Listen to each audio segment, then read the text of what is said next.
All right, so there are certain things that smart YouTubers, such as myself, do after almost every upload that almost every beginner YouTuber completely ignores. And this just gives us an unfair advantage. Now, this is especially important when you first start a YouTube channel. And I'm gonna be completely honest with you. What you do after you upload can be just as important as what you do before you upload. And these are the exact steps that I follow every single time I upload a video. And I'm literally gonna take you through each one of these step by step. And also, if you appreciate me sharing these strategies, let me know by gently tapping that like button, and let's dive into this right now. All right, so the first thing you should do immediately after uploading is check if your video is actually in 4K. Now, a lot of people like to debate on this one, and maybe 2 years ago, I would have told everyone that it doesn't really matter if you upload in 1080p or 4K. But right now, there's actually a really good reason to do this. You see, YouTube 2 years ago was primarily viewed on your phone, and now it's primarily viewed on TV. Last year, YouTube actually passed up Netflix as the video platform that's viewed more than any other video platform in the world for long form content. And actually YouTube passed them up so badly that it beats all other streaming platforms combined. So that's basically a fancy way of saying people are watching more and more on their TVs. And as you can see here, it's at 40% of TV views, and that's a little bit of an older screenshot. It's probably much higher now. For instance, you can see that on my channel in 2024, most of the views actually came from phones, but in 2025, that has completely changed and most views are coming from TV. And not only that, you're going to earn more AdSense revenue because YouTube makes a lot more money by showing ads on TV. Why? Because number one, there's probably 1 to 3 people watching the TV with YouTube. So every time you show an ad, multiple people see it. Number two, YouTube can put ads more frequently. Number three, it's harder to skip ads with a TV remote. And number four, traditionally speaking, TV ads pay more per 1,000 views than social media ads. So if people are going to be watching with their big TVs at home, you need to make sure that you're giving those viewers a good experience. And there is a good chance that they are going to notice the difference between 1080p and 4K on a 65-inch TV. Now, you might be thinking, Shane, I record my videos with a phone. There's no way that I can do 4K. Well, actually, a lot of phones do record in 4K now, including the iPhone. But the second thing is, even if you record your content in 1080p, you can actually render it in 4K and then upload it in 4K anyways. And that's exactly what you should do. And if you're not sure that you're doing this properly, you can click on the settings gear and make sure you see 4K as an option. If you don't see 4K, that means that you didn't upload in 4K, and you should probably re-upload the video. Now, some people say 4K takes longer to process. That's true, but it's worth the wait because YouTube is prioritizing 4K content more and more every single day because they already dominate phones, they already dominate computers, and they want to completely dominate the TV market. That's a massive part of their expansion plan. So if you recorded the video in 1080p, you can render it in 4K, and you can also upscale your video to 4K and then upload to YouTube in 4K. And it's really as simple as just pressing export to 4K button on your editing software. And then when you're uploading to YouTube, make sure you upload in 4K. All right, quick break, guys. This Tuesday at 9 p.m. Eastern time, I'm gonna show you how I got this little YouTube 1 million subscriber plaque right here. I'm doing a one-time only workshop where I talk about how you can finally profit from YouTube.com with the help of AI. And you can check it out down in the description and the pinned comment below. And at this workshop only, I'm going to be giving away my voice command scriptwriter AI. With this tool, you can make a script without having to type anything. All you have to do is tell AI what you want to write, and you can even have a conversation with it, like as if it's your friend, and it can take as little as 30 seconds to write you a script. It's that simple to use, right? No typing, no dragging stuff, just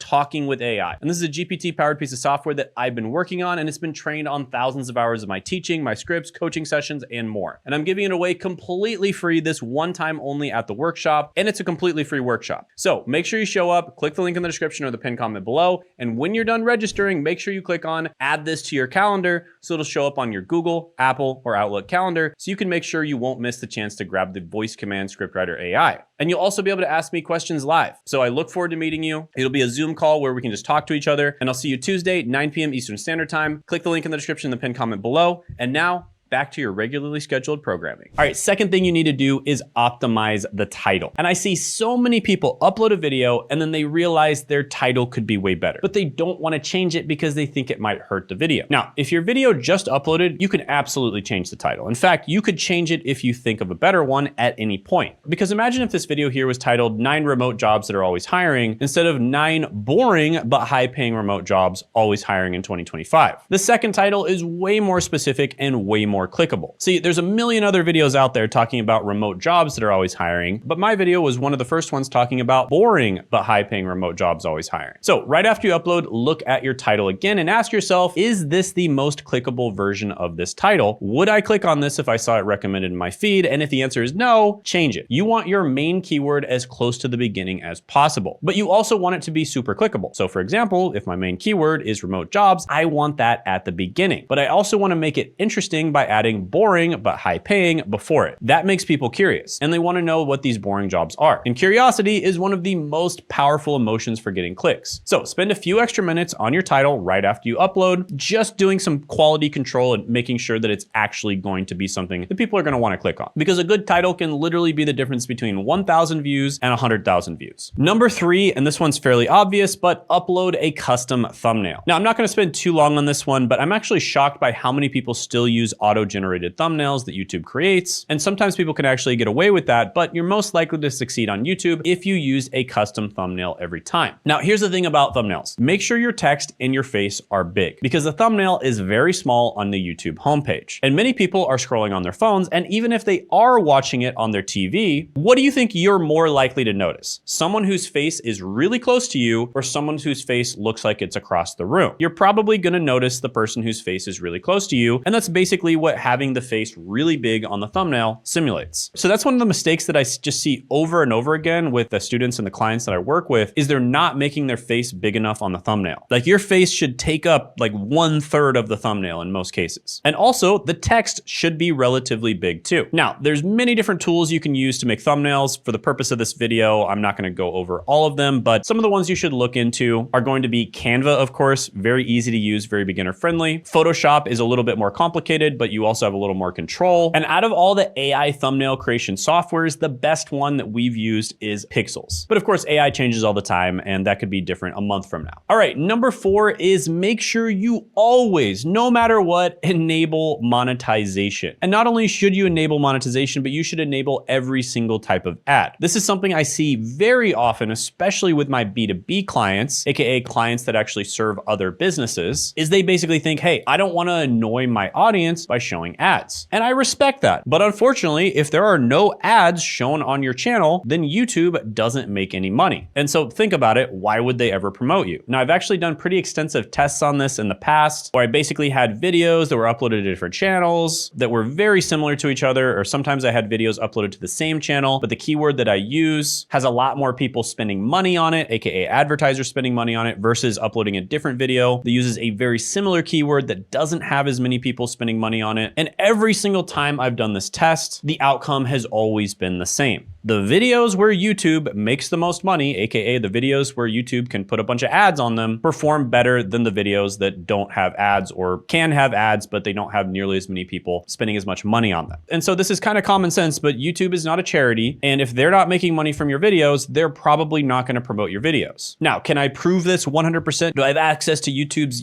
super secret algorithm? No, I don't. And if you ask YouTube, they'll probably deny it, but that doesn't make it any less true. Quick break. This video is sponsored by me.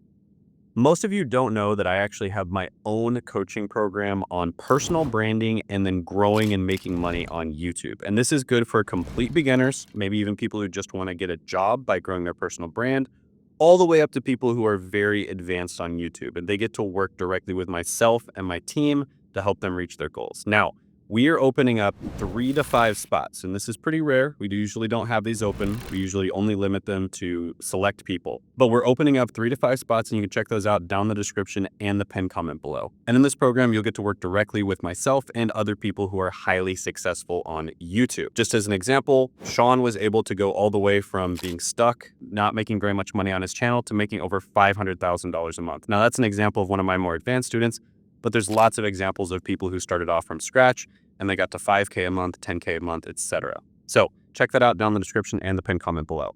All right, number 5, wait 24 to 48 hours before publishing. Now, this is something that a lot of people get completely wrong. And to be fair, there are certain niches where you can't wait 24 to 48 hours. For instance, if you're in a news style niche, then you need to publish right away because time is of the essence. However, this is especially important if you have a new channel, because with all the AI and all the spam out there, YouTube doesn't trust your channel when it's brand new. And it takes YouTube's AI around 24 to 48 hours to fully read and analyze your video. And once it does that, as long as it doesn't find any problems with the video, it's going to trust your video more, and therefore it's going to be more likely to promote your content. Now, it's been well known that the parent company of YouTube, Google, has long done this thing called sandboxing. And originally they used to do this with websites, and the reason they did it is to avoid scammy websites or websites that have too much spam. And essentially what sandboxing is especially when the website is new, they limit its reach. It's kind of like a sandbox that keeps a child inside of it so that the child doesn't go outside of the sandbox where they could potentially injure themselves. And again, this is one of those things where I can't prove it. I don't have access to the algorithm or anything like that, but all of my experiments and all of the anecdotal reports that I've had from clients, students, etc., as well as other YouTubers, all point to the same thing. And that is when you first start the channel, YouTube doesn't trust you. And one thing we absolutely can confirm is the rules for new channels are different than the rules for established channels. For instance, when you have a new channel, it usually takes significantly longer for you to upload videos than if you have an established channel. And if you have an established channel, YouTube basically analyzes your videos relatively quickly. But if you have a brand new channel, they're not going to dedicate nearly as many resources to your channel. It's just that simple, because they don't even know if you're going to be successful. They don't know if you're just going to upload one video and then stop uploading videos, or maybe you just upload videos for a few weeks and then you stop uploading them. And think about it from their perspective. They care about the viewer. And imagine if you were watching a really good show and then all of a sudden the show just shut down halfway through the season after a cliffhanger. Well, that would be a really bad experience for you, right? Well, same thing happens when people start a YouTube channel and then they stop uploading. And that actually happens a lot. And so YouTube isn't going to trust you until you've been consistently uploading for a long time and you've been uploading high quality content. However, there's things you can do to help them trust you more. And one of them is waiting that 24 to 48 hours to let the AI analyze your video. Now, I do this in every single video on my channel. In fact, on all of my channels. It probably matters a lot less on some of my bigger channels like my 1 million subscriber channel. But even though I have a big channel, I still wait because it gives the video a better chance of success right from the start. So upload your video, set it to private or unlisted. I've heard that private's a little bit better. That's typically what I do. And then come back 24 to 48 hours later and either make it public or schedule it to go live. All right, next is SEO optimized descriptions. Now, this is something that I have to be honest, I stopped doing on my big channel. However, on all of my smaller channels, I still do this. And when I started this 1 million subscriber channel, I used to do this in the past as well. And basically what this is you make a description that is SEO optimized or search engine optimized. Now, there's a lot of different tools you can use to do this. ChatGPT is completely free. You can just use a very simple prompt. Like I'll just put a simple prompt up on the screen that you can use, or you can use a tool like vidIQ. Absolutely love vidIQ. I've been using them for years. Up until this point, I don't have an affiliate link for vidIQ, but they just reached out to me. So I might actually end up having an affiliate link for them finally, but I've literally been promoting them for years at this point without an affiliate link. Absolutely love vidIQ. It's my #1 favorite tool that I've ever used for YouTube. And they can actually generate you an SEO optimized description. And it pretty much does it in one click. So super, super simple to use, super easy to use. And by the way, a lot of vidIQ's functionality is completely free. There's some things you'd have to pay for, and there's some things you're kind of limited on, but it's like, so it's free. You can only use it so much, that kind of thing. I may or may not put the link in the description and the pinned comment below. I don't know if I'm going to. Maybe if I remember, I will. But yeah, vidIQ is great. If you, for whatever reason, you don't want to use vidIQ, ChatGPT, you can use that and generate an SEO optimized description as well. Just one thing you want to be careful of is don't overload, right? Don't keyword stuff the description. YouTube does not like it if you keyword stuff. You want to naturally put some of the most important keywords into the description. And that's exactly what vidIQ does completely automatically. And that's what ChatGPT will do if you give it the right prompt. But if you just tell it to do an SEO optimized description, it might overload. Now, one thing I'll say really quickly is timestamps can actually help or hurt your video depending on your niche. For educational content, they usually help. For entertainment content, they might hurt because people will just skip to the parts that they want. And for channels that are kind of in between, it's not completely educational, but it's not completely entertainment. It's like maybe 50-50 or a little bit more educational. It really depends. Sometimes it can help and sometimes it can hurt, but generally speaking, it probably helps a little bit as long as you follow these rules, which is 1, you want to make the timestamps SEO friendly. 2, you want to make them curiosity inducing. And 3, 3, you wanna make sure that you don't completely give away whatever the point is. And you can check out my videos to see exactly how to do that, because obviously that's exactly what I do with my timestamps. What's happening, guys? In the editing process of this video, and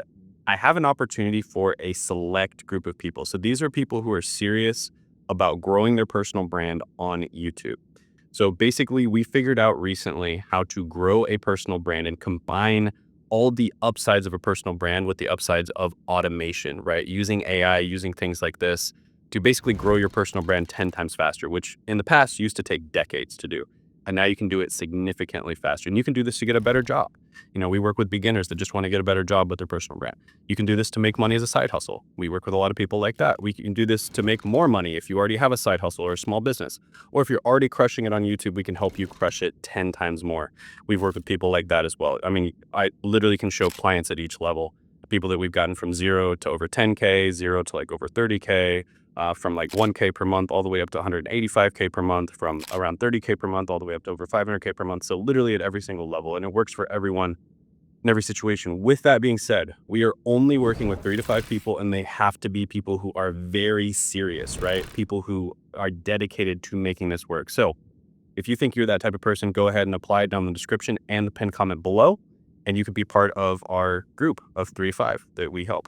So see you there. Have a good one. All right, next is add an in-screen to playlists. So this is kind of a deep little trick that you can do. And this is especially helpful when you're starting a new channel. When you put your in-screen up on your channel and you basically tell people to check out a video, instead of linking directly to the video, you can link to the video inside of a playlist. Now, the important thing to do here is make sure you're not just bunching all of your videos together in the playlist. Make sure you put it inside of a playlist with other videos that they would likely want to watch if they were interested in that video. Okay, so for instance, on my channel is big enough to the point where I can make content on just about anything that's sort of like career, make money, even like investing or saving. Like I can make content on just about anything that's kind of like money related broadly. But if I had a video about, let's just say, remote jobs, I would not want to link them to a playlist full of videos about how to grow on YouTube, or how to pick a great college degree, or how to invest money, right? I would want to link them to a playlist that's full of videos about remote job or remote job related topics. So yeah, this is a really good little cheat code. Definitely something I do on all my channels that are smaller. Of course, this type of thing is less important when you have a big channel, but it absolutely helps when you have a smaller channel, and it will get you way more views. Speaking of that, check out this video right here where I talk about mistakes that people make when they're uploading their videos and which ones you shouldn't do.